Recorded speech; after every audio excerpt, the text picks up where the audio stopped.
Friends, America Iran యుద్ధం ఈరోజు అకస్మాత్తుగా భారత్ 25,000 కోట్ల డీల్ని నేరుగా లక్ష్యం పెట్టుకుంది. ఈ ఉదయం బాంబు పడిన ప్రాంతం చామ్హార్. అక్కడే భారత్ ముఖ్యమైన ప్రాజెక్ట్ మీద దృష్టి పెట్టింది. ఈ దాడి ఒక సంయుగం లేదా భారత్కు ఒక ముఖ్యమైన బెదిరింప. ఇదే సమయంలో విదేశాంగ మంత్రి ఎస్ జైశంకర్ ఒక ముఖ్యమైన విషయాన్ని వెల్లడించారు. సాధారణంగా పుస్తకాల్లో చెప్పే విషయాన్ని ఇప్పుడు బయటపెట్టారు.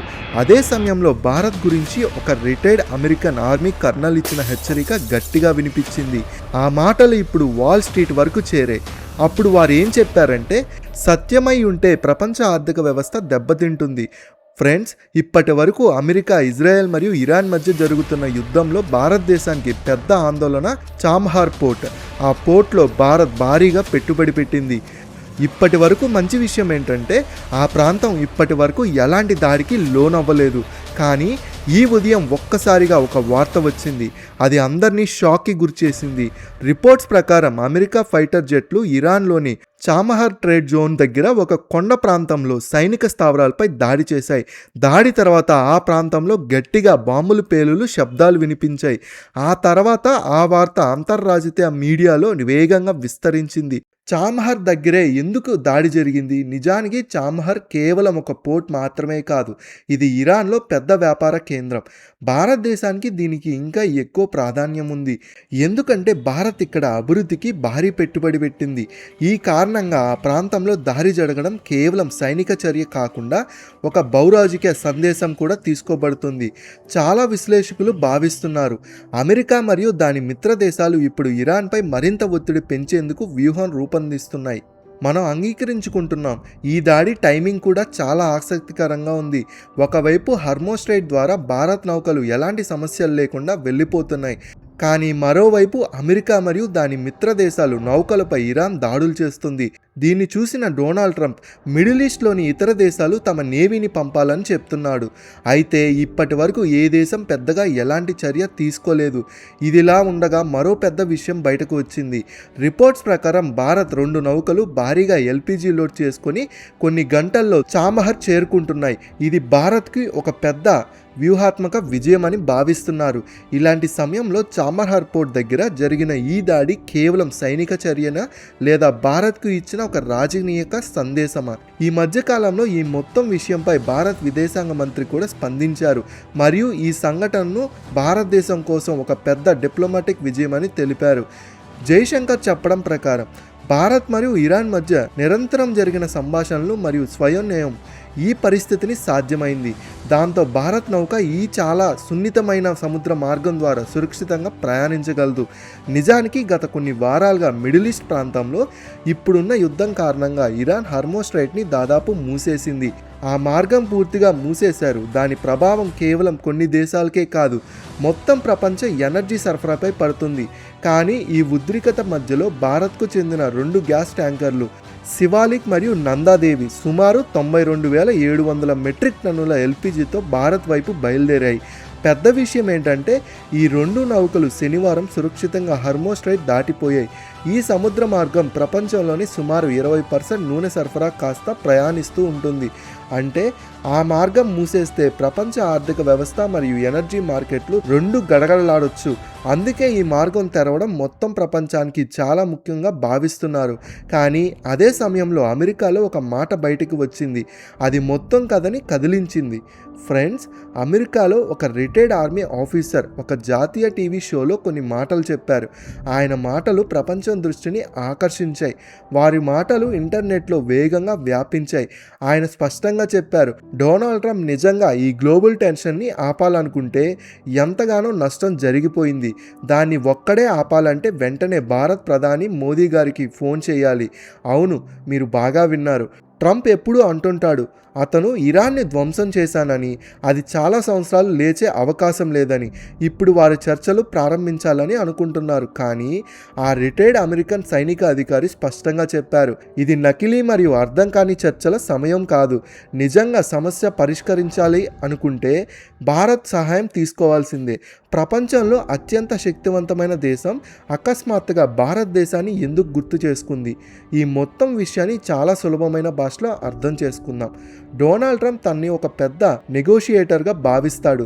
కానీ అసలు విషయం ఏంటంటే యుక్రెయిన్ రష్యా యుద్ధంలో ఆయన పాత్ర తర్వాత వెస్ట్ ఏసియాలో యుద్ధం ఆపుతాడనే ఆశ ఉండగా అక్కడ ఒక పెద్ద ప్రాంతీయ ఘర్షణ మొదలైంది.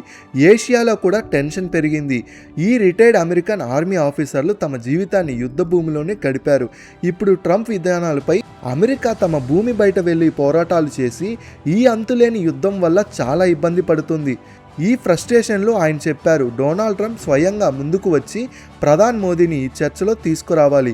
అప్పుడు మాత్రమే ఈ సమస్య పరిష్కారం అవుతుంది.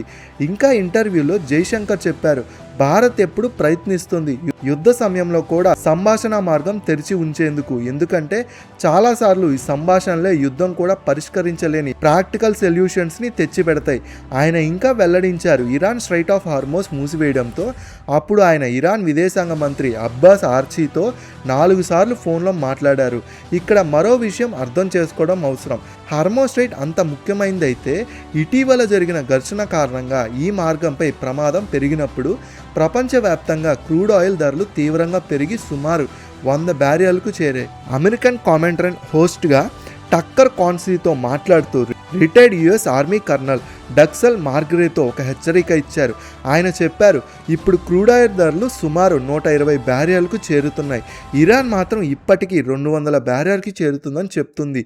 కానీ కర్నల్ మార్గరేట్ చెప్పింది ఏంటంటే ఈ ధర 300 బ్యారియర్లకి చేరే అవకాశం రావచ్చు. అలా జరిగితే ఏమవుతుంది?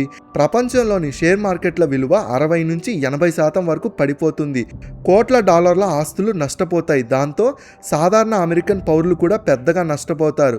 ఇదే ప్రభావం భారత్ లాంటి దేశాలపై కూడా పడచ్చు. ఎందుకంటే భారత్ ప్రపంచంలో 4వ పెద్ద ఎల్ఎన్జి దిగుమతి దేశం మరియు ఎల్పిజి 2వ అతిపెద్ద కొనుగోలుదారులు.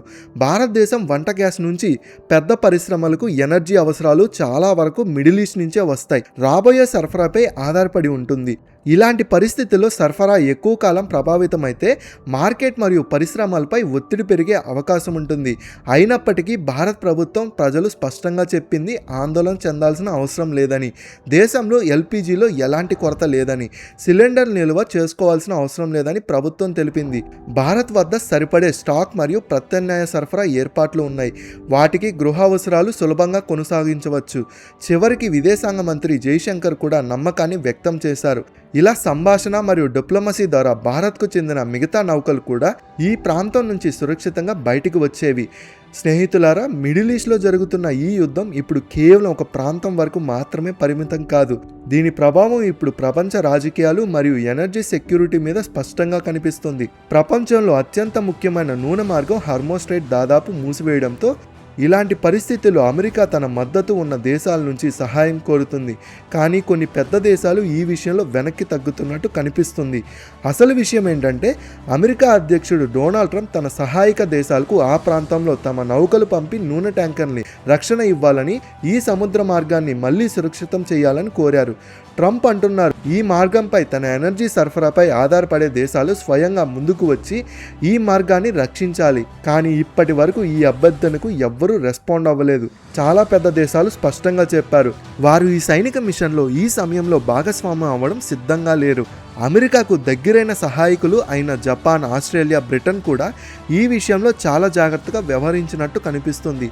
జపాన్ ప్రధాని సనాయి తకైచి పార్లమెంట్లో చెప్పారు, ప్రస్తుతం వారి ప్రభుత్వం హార్మోస్ స్ట్రైట్కి నౌకాదళాన్ని పంపేందుకు ఎలాంటి నిర్ణయం తీసుకోలేదు. ప్రస్తుతం పరిస్థితులను అధ్యయనం చేస్తున్నారు. జపాన్ చట్టపరంగా మరియు వ్యూహాత్మకంగా ఏమి చేయగలదో పరిశీలిస్తుంది. జపాన్ రాజ్యాంగం శాంతి స్థాపనపై విదేశాల సైనిక చర్యలు చేపట్టడం రాజకీయంగా చాలా సున్నితమైన విషయం. జపాన్ రక్షణ మంత్రి కూడా సాంకేతికంగా నౌకాదళం పంపడం సాధ్యమేనా అని చెప్పారు. కానీ ప్రస్తుతం పరిస్థితుల్లో ఇది సరైన నిర్ణయం అవుతుందా కాదా అని గంభీరంగా పరిశీలించారు. జపాన్ కోసం ఈ విషయం మరింత ముఖ్యమే. ఎందుకంటే దాని సుమారు 90% పెట్రోల్ అవసరాలు మిడిల్ ఈస్ట్ నుండే వస్తాయి. ఆ పెట్రోల్ ఎక్కువ భాగం ఈ సముద్ర మార్గం ద్వారా వస్తుంది. ఆ దిశగా ఆస్ట్రేలియా కూడా స్పష్టంగా చెప్పింది, ప్రస్తుతం హార్మోస్ ప్రాంతంలో యుద్ధ నౌకలు పంపే ప్లాన్ లేదు.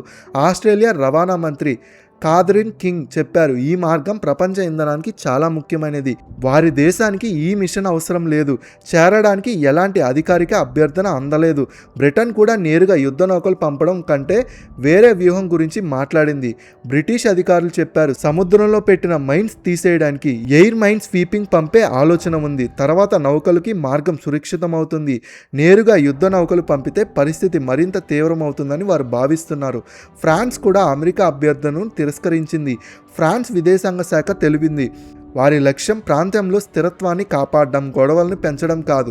అదే సమయంలో అమెరికా ఇప్పుడు చైనా మీద కూడా ఒత్తిడి పెడుతుంది. డొనాల్డ్ ట్రంప్ చెప్పారు, ఈ విషయంలో చైనా కూడా ముందుకు రావాలి, ఎందుకంటే చైనా శక్తి అవసరాలు పెద్ద భాగం కూడా ఈ సముద్ర మార్గం ద్వారా నెరవేరుతుంది. ఆయన హెచ్చరించారు, చైనా సహకారం ఇవ్వకపోతే అమెరికా చైనా మధ్య జరిగే ఉన్నత స్థాయి సమావేశాలు కూడా రద్దు చేయవచ్చు. మరోవైపు ఇరాన్ ఇంకా కఠినంగా ఉంది. ఇరాన్ విదేశాంగ మంత్రి అబ్బాస్ అర్గిజ్ స్పష్టంగా చెప్పారు, వారి దేశం యుద్ధం విరామం కోసం ప్రయత్నం లేదు. ఆయన చెప్పారు, ఇరాన్పై దాడి జరిగింది, తమ రక్షణ కోసం ఎంతసేపు అవసరమో అంతకాలం పోరాడేందుకు సిద్ధంగా ఉన్నామని తెలిపారు. సో దీని మీద మీరేమనుకుంటున్నారు? మీ అభిప్రాయాన్ని ఖచ్చితంగా కామెంట్ చేయండి. మనం నౌకాదళాన్ని పంపి ట్రంప్ చేసినట్టు వాళ్ళకి మనం మద్దతు ఇవ్వాలా, లేకపోతే మన డిప్లొమసీని కాపాడుకోవాలా? మీరు విదేశాంగ మంత్రి అయితే మీరేం చేస్తారు? మీ అభిప్రాయాన్ని తప్పకుండా కామెంట్స్లో తెలియజేయండి. కొత్తగా ఈ వీడియోని ఎవరైనా చూస్తుంటే లైక్ చేసి సబ్స్క్రైబ్ చేసుకోండి. మిగతా వాళ్ళకి ఖచ్చితంగా షేర్ చేయండి. నెక్స్ట్ వీడియోతో మళ్ళీ కలుసుకుందాం. అంతవరకు సురక్షితంగా ఉండండి, క్షేమంగా ఉండండి.